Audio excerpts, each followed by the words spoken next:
A fight over financial incentives for people with solar panels is headed to the state Supreme Court. The solar showdown focuses on whether regulators wrongfully slashed credits for homeowners. ABC 7 News reporter Tim Johns has more on the flare-up over solar funding. The California Supreme Court is set to hear the oral arguments Wednesday in a lawsuit that's trying to put more money back into the pockets of people with rooftop solar panels. The lawsuit stems from an April 2023 policy update by the California Public Utilities Commission. In the past, people who produced extra energy from their solar panels could send the excess back to the grid and get a credit close to the market rate for electricity.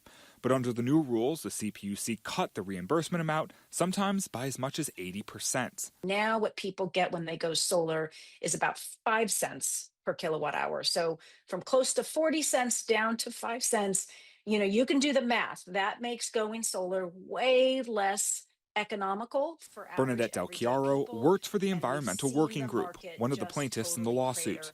She says the decision has decimated the solar panel industry across the state. We've seen the market just totally crater and not rebound. The solar industry lost 17,000 good paying jobs, and we lost dozens and dozens of companies went bankrupt as a result of this decision.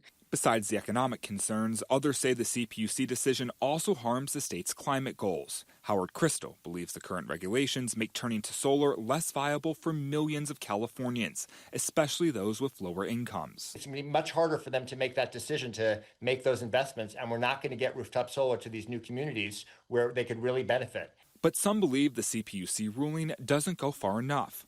On Tuesday, the state assembly passed a new bill authored by Assemblymember Lisa Calderon that would further cut solar compensation.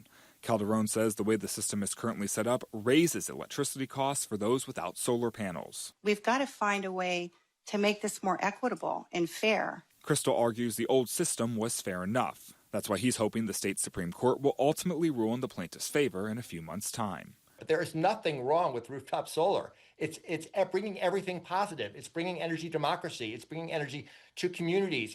In San Francisco, Tim Johns, ABC 7 News.